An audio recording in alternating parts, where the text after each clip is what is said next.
నిద్ర లేపేటప్పుడు కారణం చెప్పకుండా లేపకూడదు. ఆ కారణం ఈశ్వర సంబంధమై ఉండాలి. అందుకని సూర్యోదయం అవుతోంది. పూర్వాసంధ్యా ప్రవర్తతే ఉత్తిష్ట నరశార్దూల.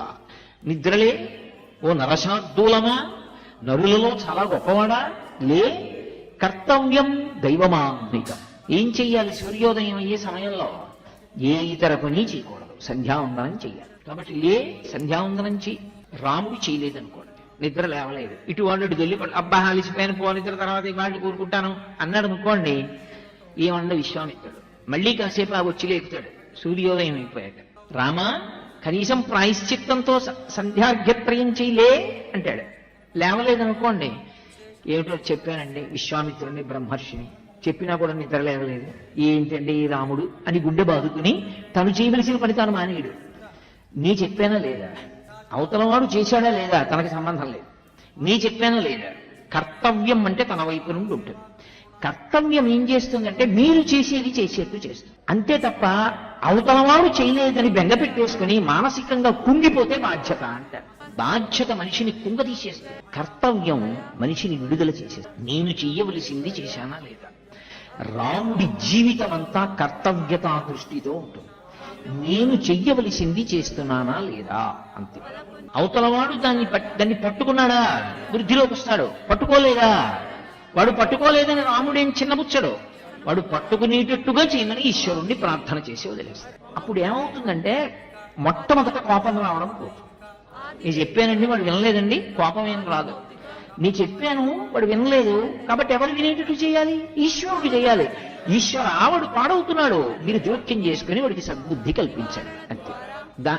కోపము స్థానంలో దయ కలుగుతుంది. దయ వలన ఈశ్వరుణ్ణి ప్రార్థన చేస్తాడు. తను ఉద్వేగం పొందడం.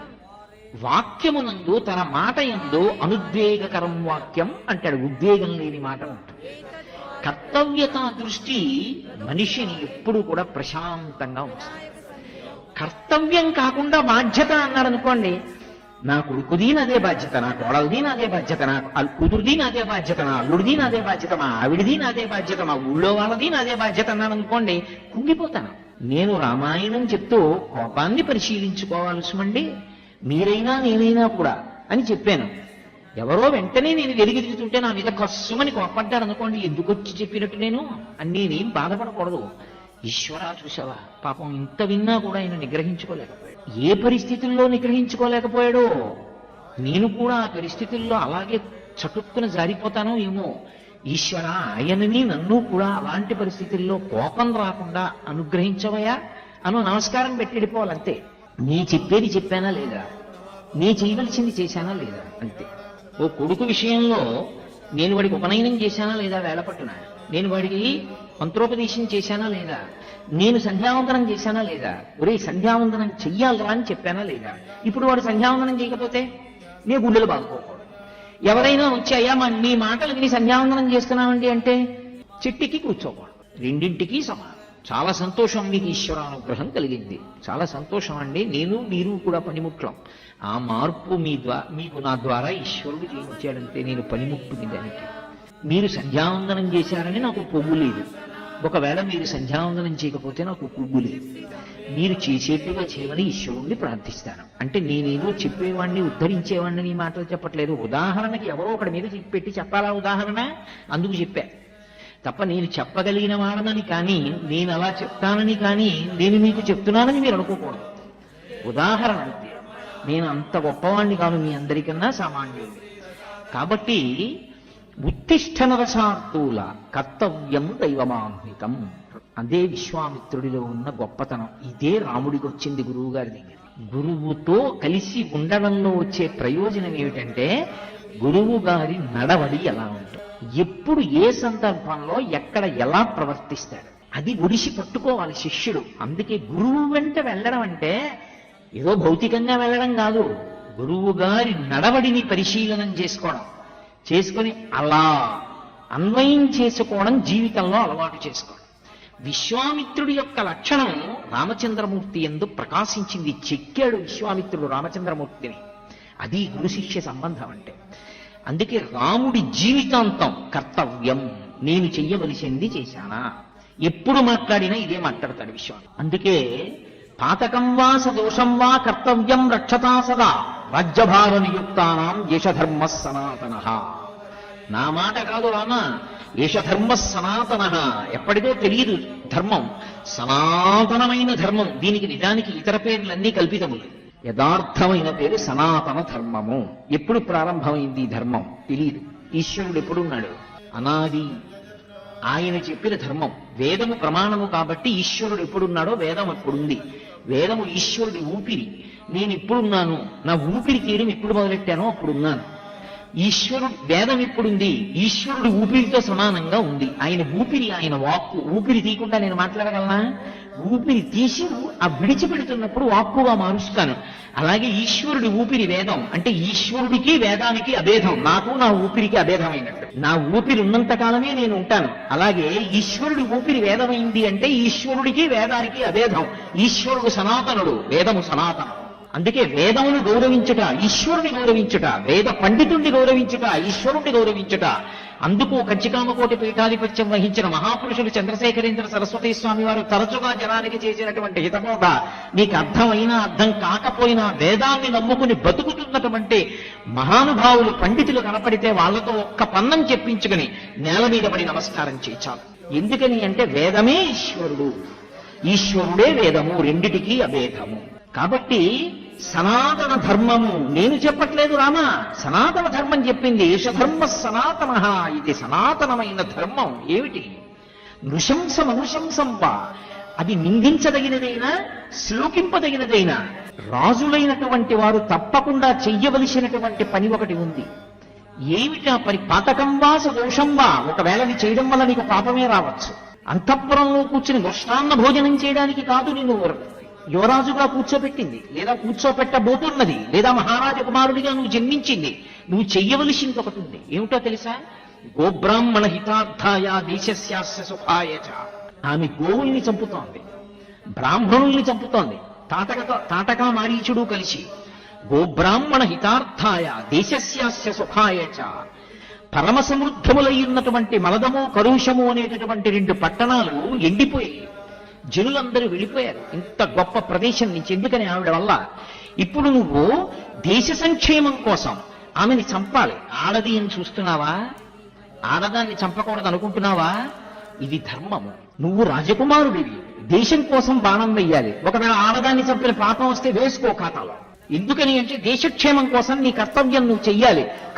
కాబట్టి యశధర్మ సనాతన. నృశంసం అనుశంసం వా ప్రజారక్షణ కారణాత్ పాతకం వా సదోషం వా కర్తవ్యం రక్షతా సదా. రక్షించడం కోసమే రాజు వచ్చాడు. కాబట్టి రక్షణ యందు అంతర్భాగము దుష్టులను సంహరించడం. కాబట్టి 1000 బాణం. యశధర్మ సనాతన. ఇది ధర్మమయ్యా. ఇప్పుడు ఇంకా వీవే బాణం తీవే అనడు, నించుంటాడు. ఒకవేళ నేను చంపను, నేను వెయ్యను అన్నాడు అనుకోండి, ఆయుష్మాన్ భవ. తను చెప్పింది చెప్పాడా లేదా? అది కర్తవ్యతా దృష్టి. అంటే రాముడు బాణం వేస్తాను, ఎందుకో తెలుసా? నాకు కర్తవ్యం. అంటే గురువు సంతోషించేది ఎప్పుడు? శిష్యుడు ఎదుగుతున్నాడని తెలుసుకుంది. శిష్యుడు ఆ స్థాయిని పొందుతుంటే, ఆ పండుగ అవుతుంటే గురువు పరవశించిపోతాడు. అంతకన్నా గురువు కోరుకునేది ఏముంటుందండి లోకంలో? అందుకన్నాడు రామచంద్రమూర్తి విశ్వామిత్రుణ్ణి చూసి అన్నాడు, పితుర్వచన నిర్దేశాత్ పితుర్వచన కారణాత్ వచనం కౌశికస్యేతి కర్తవ్యమని శంకయ. మళ్ళీ ఆయన అదే మాట వాడాడు. నేను ఆలోచించట్లేదు మహానుభావ, నేనేమీ నా తలకాయ పెట్టట్లేదు. ఎందుకు పెట్టట్లేదో తెలుసా? నీ బుర్ర ఏమైందంటావేమో.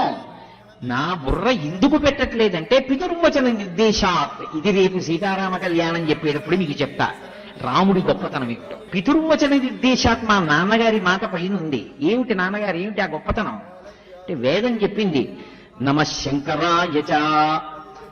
శంకరాయచ అంటే శం కరోతీతి శంకర. శుభములను చేయువాడెవరో వాడు శంకరుడు. ఆయనకి అశుభం చేయడం రాదు. తండ్రి కలిగిన పెన్నిధానమేలా అని. తండ్రి ఎప్పుడూ కొడుకు ఆనందంగా ఉండాలని చూస్తాడు.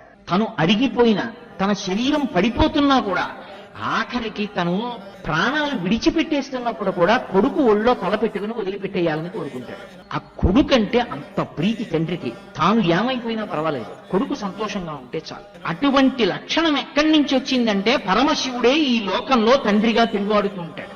నే చెప్పలేదు, ఎదుర్వేదం చెప్పింది ఈ మాట. అష్టమానువాకంలో చెప్పింది, నమ శంకరాయ చ మయస్కరాయ చ నమ శివాయ చ శివతరాయ చ అని. మయస్కరాయ చ, గురువు రూపంలో శంకరుడు తిరుగుతూ ఉంటాడు. గురువు గారు ఎదురుగుండా ఉండగా ఇంకా శంకరుణ్ణి పట్టుకోవడానికి వేరే ఎక్కడో ఉండడు, గురువు గారి రూపంలోనే ఉంటాడు శంకరుడు. కాబట్టి మయస్కరాయ చ, గురువు రూపంలో శివుడు తిరుగుతున్నాడు, గురువు రూపంలో తండ్రి రూపంలో శివుడే తిరుగుతున్నాడు. నీకు పరమశివుడు ఎదురుగుండా వచ్చి ఢమరకం పట్టుకుని పినాకం చేత్తో పట్టుకుని నిన్ను ఆదేశించక్కర్లేదు. గురువు గారు నీకు ఫోన్ చేసి, ఇవరే నా ఆజ్ఞ, ఫలానా చోటుకి వెళ్ళు అంటే అంతే, శివాజ్ఞ. శంకరుడు ఆజ్ఞాపించాడు నిన్ను, గురువుగారు తప్పకుండా అంతే. ఇంక నీ బుర్ర పెట్టవలసిన అవసరం లేదు. గురువు గారు ఏదైనా ఆలోచించి నీకు చెప్పారు, అది ఆదేశం అంతే. మీరు ఒకటి బాగా గుర్తుపెట్టుకోండి, లోకంలో ఎవరైనా చెప్తే సలహా, గురువు గారు చెప్తే ఆజ్ఞ. అలా కాదండి అన్న మాట లేదు అసలు గురువు దగ్గర. గురువు గారు అన్నారంతే, ఇంకొక మాట ఉండదు దానికి. గురువు గారు మీరు ఇన్ని చెప్పకండి, మీరు ఆజ్ఞాపించండి అనాలంటే. ఇది రాముడంటే, ఆజ్ఞాపయుతీక్షం వై శాసనం కరమామకిం అంటాడు. మీరు నన్ను ఆజ్ఞాపించండి గురువు గారు, పెద్ద ఉపోద్ఘాతం చెప్పకండి. ఒరే రామ ఏమనుకోకు, నీకు చిన్న పని చెప్తాను, నువ్వు చెయ్యాలరా అనకండి గురువు గారు, నాకు అవమానం అది. నేనున్నది ఎందుకు, మీ ఆజ్ఞ అవతల దాల్చుతాను. ఆజ్ఞాపించండి, నేనేం చేయాలో చేసేస్తానంతే. కాబట్టి ఆజ్ఞాపయుతీక్షం వై శాసనం కరమామకిం. కాబట్టి గురువు గారు చెప్పినటువంటి మాట ఆజ్ఞ. తండ్రి గురువు. ఎందుకని తండ్రి ఉపనయనం చేసి యజ్ఞోపవీతం వేసి సంధ్యావందనం చేసుకోమని గాయత్రీ మహామంత్రాన్ని ఉపదేశం చేశాడు. మంత్రోపదేశం చేసినటువంటి తండ్రి గురువు. ఆ గౌరవం శాస్త్రం మీద ఉంటుంది. జంజమే బరువైపోయిందన్న వాళ్ళకి నేనేం చెప్పగలను. కాబట్టి ఆ తండ్రి ఆచార్యుడయ్యాడు, గురువు అయ్యాడు. ఇప్పుడు ఆయన తండ్రే కాదు, గురువు కూడా. అందుకే పరమ జాగ్రత్తతో మసులుకోవాలి పెద్దల పట్ల, తండ్రి పట్ల. తండ్రి లేనప్పుడు తండ్రిలా ఉపనయనం చేసి స్నాతకం చేసిన అన్న పట్ల, అటువంటి అన్నని ధిక్కరించి బ్రతకడం పరమ దారుణం. ఆ ఖాతాలో ఎన్ని పాపాలు పడిపోతాయో కట్టి కుడిపినప్పుడు తెలిసి